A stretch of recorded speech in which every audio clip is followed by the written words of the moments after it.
Willkommen in Kyoto! Wir sind seit gestern hier und wir haben gerade den Heian-Jingu besichtigt. Das ist ein super schöner Schrein, der auch zu diesem riesigen Tor gehört. Das ist das größte Tor, das größte Tori, was ich jemals gesehen habe. Das ist wirklich immens. Die Kamera wird dem gar nicht gerecht. Also da müsste ich mich mal verzehnfachen, um da an die Spitze zu kommen. Auf jeden Fall haben wir ganz viel Spaß in Kyoto. Ja, wir waren schon in unterschiedlichen Schreins. Nein, waren wir gar nicht. Wir haben die nur, wir waren im Fushimi Inari. Wir waren im Fushimi Rimai. Aber wir haben uns danach, sind wir nur also in Kyoto, ich bin ja schon das zweite Mal hier, wenn man hier unterwegs ist, man läuft eigentlich alle 5 Minuten an einem Schrein, also an einem Tempel oder irgendeiner traditionellen Gebäude vorbei und es ist wirklich einfach nur traumhaft schön und beeindruckend. Kyoto ist auch nicht so riesig, das heißt, man kommt sehr gut von A nach B und am besten man macht es mit dem Fahrrad. Und ja, in diesem Video werde ich wahrscheinlich ganz oft Tokio und Kyoto verwechseln, weil es dieselben Silben sind, deswegen verspreche ich mich manchmal und dann sage ich mir Kyoto statt Tokio oder Tokio statt Kyoto. Also ihr versteht das bestimmt auch aus dem Kontext. Und natürlich sind wir immer mit Stricken und Stricknadeln unterwegs und besichtigen Wolleläden und im besten Fall kaufen wir da auch was. Ich habe noch nichts gekauft, Jonathan hat schon was gekauft. Habe ich schon was gekauft?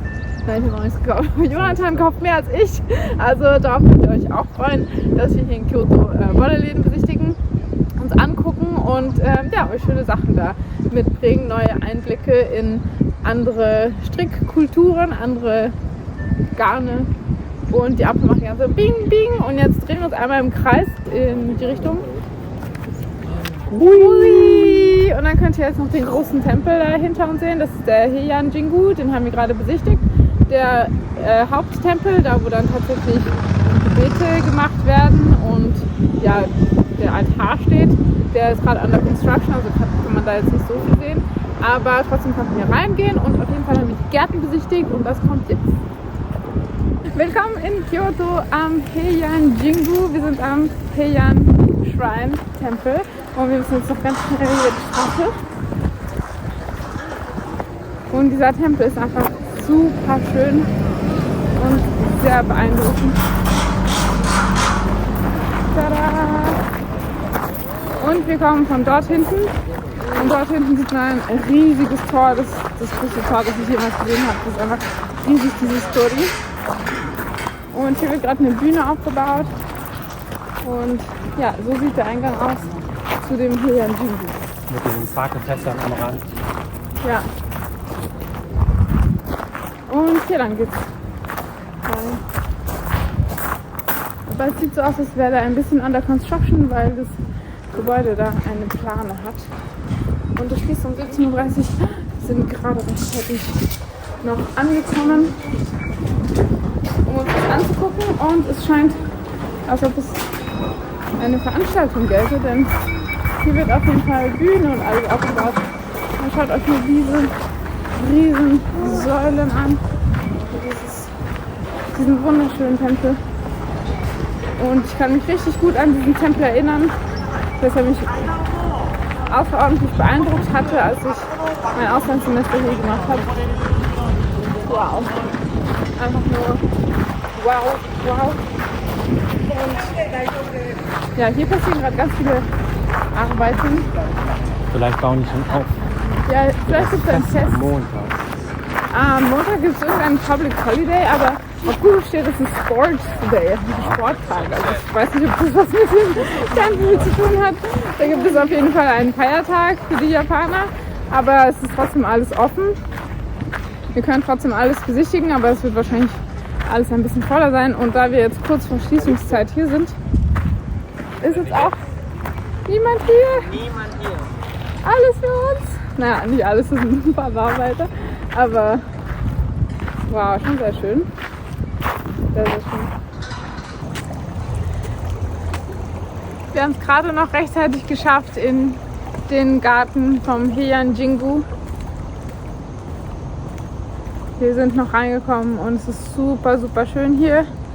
Und kurz vor Schließungszeiten zu kommen, ist wahrscheinlich auch eine gute Idee, weil dann auch nicht mehr so viele Leute unterwegs sind.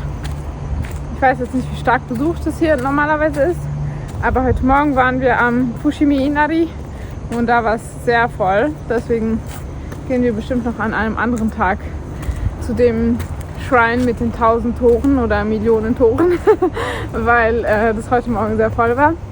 Und ja, gerade haben wir das für uns alleine und die Enten schlafen da schon. Sehr, sehr hübsch. Ja. So, wir hopsen jetzt über einen Teich und hier ranken sich so Pinien über diesen Teich und wir können eben auf so großen Steinen drüber hopsen. Hui.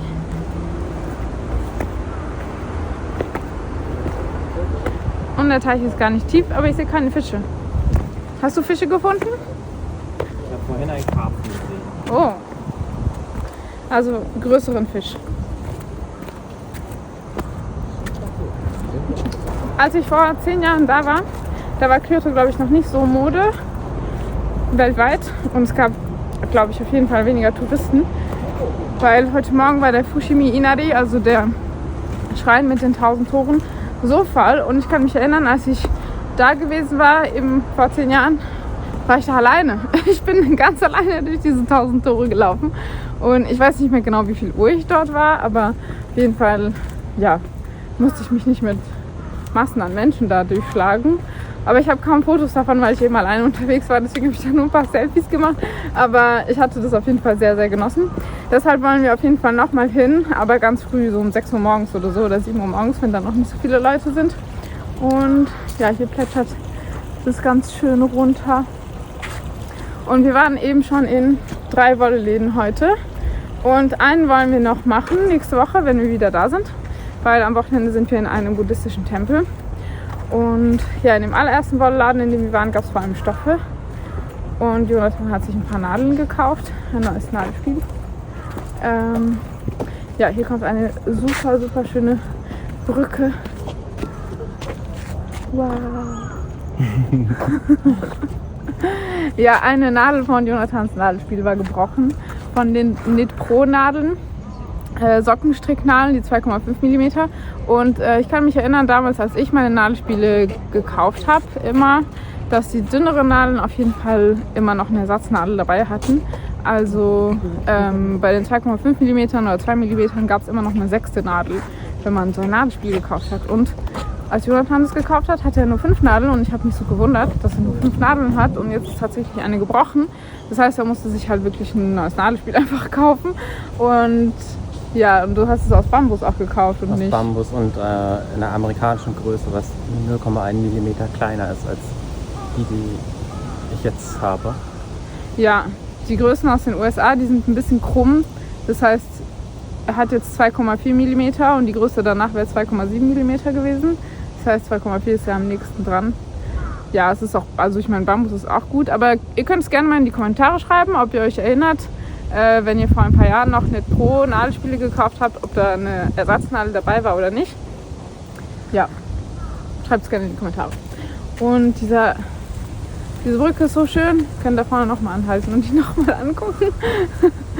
Ja, dann in dem ersten Laden gab es halt eben mehr Stoffe, da habe ich mir nichts gekauft. Jonathan hat sich Stoffe gekauft und ich musste mich ein bisschen zusammenreißen. Ich habe doch keine Stoffe gekauft, weil ich muss erstmal meine Nähmaschine in Stand setzen und ich habe auch noch einige Stoffe zu Hause. Ja, weil Jonathan entdeckt so das Hobby neu und dann bist du von allem so mega begeistert, was ich voll schön finde. Ich habe ja auch noch nie was mit Stoff gemacht, aber ich habe schon Ideen oder wir haben ein Projekt, was wir uns überlegen und dafür... Haben wir das? Das ist Jinbei? Die Box, also nicht Boxsuch, aber... Ach so, ja, für mein Wohnzimmer vielleicht. Genau, und dafür muss ich mich ein bisschen ausprobieren. Und genau. Aber das kann ich doch nähen. Ich brauche eine funktionierende Nähmaschine. Naja, mal sehen. Du kannst natürlich auch nähen lernen, aber ja. Mal sehen, mal sehen.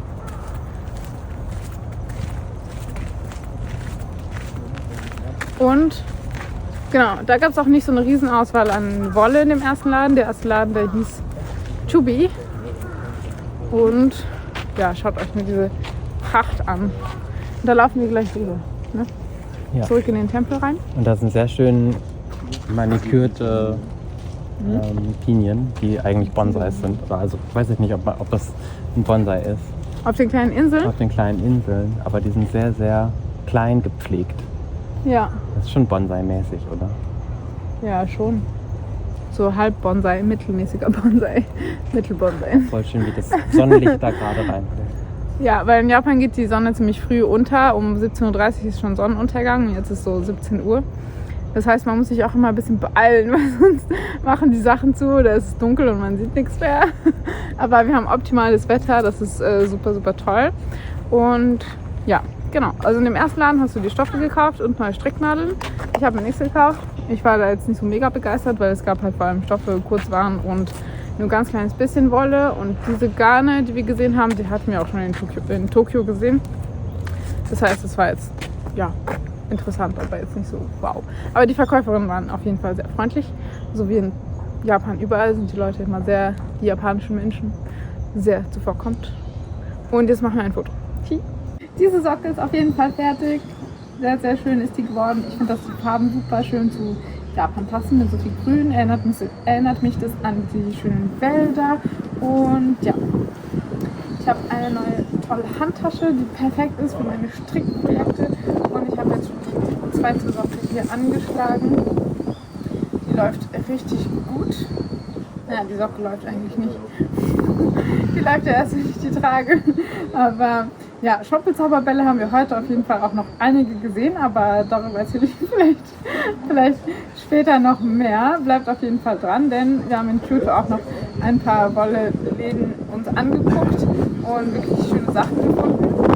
Es gibt hier auch einen Walnut-Laden, so wie in Tokio. In Tokio waren wir in 5 Wolle-Läden oder so. Und es gab auch Walnut und hier gibt es auch Walnut, deswegen werden wir hier nicht nochmal in Walnut gehen, weil ich gehe davon aus, dass sie dasselbe Sortiment haben. Ja, aber es macht auf jeden Fall Spaß, sich immer Wollläden anzugucken und hier waren wir auch in einem Laden, der sehr stark auf Fasern zum Spinnen spezialisiert ist, aber dazu später mehr.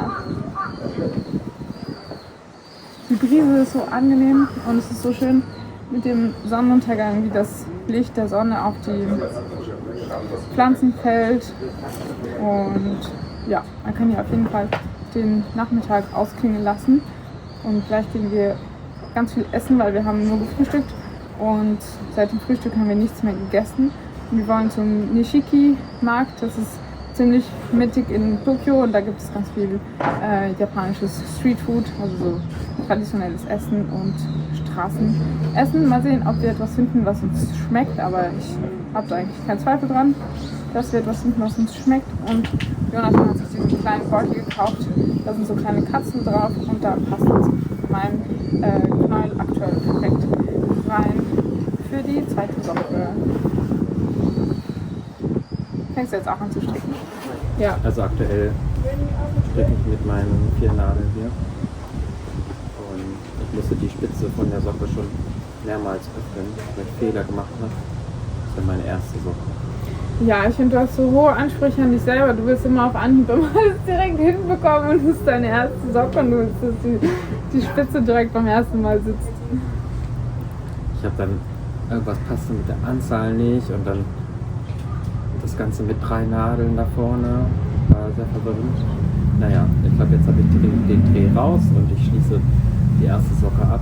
Calypso hat mich überholt und irgendwie freue ich mich schon auf die zweite. Ja, Hauptsache, also auf Reisen finde ich es am einfachsten Socken zu stricken, weil wenn man sonst nichts zu stricken hat, dann leidet man dann nicht so an dem Second Sock Syndrom. Bedeutet, wenn man dann nur eine fertig macht, oder wie? Ja, wenn man nur eine strickt und dann es nicht auf die Reihe kriegt, die zweite zu stricken, weil man es langweilig findet, zweimal dasselbe hintereinander zu stricken. Und dann kriegt man Second Sock Syndrom. Kann auch bei Ärmeln passieren. Oh. Ja, verstehe ich. Weil es einfach nur so Schläuche sind, die man strickt. Hast du noch Video? Ja. Also, oh, der hat den Fisch gefangen. Der hat ihn direkt am Hals gepackt.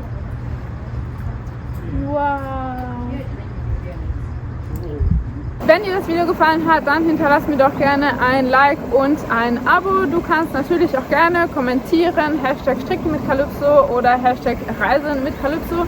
Ich freue mich, in den kommenden Videos neue Orte mit dir zusammen zu entdecken und natürlich gemeinsam zu stricken. Ciao!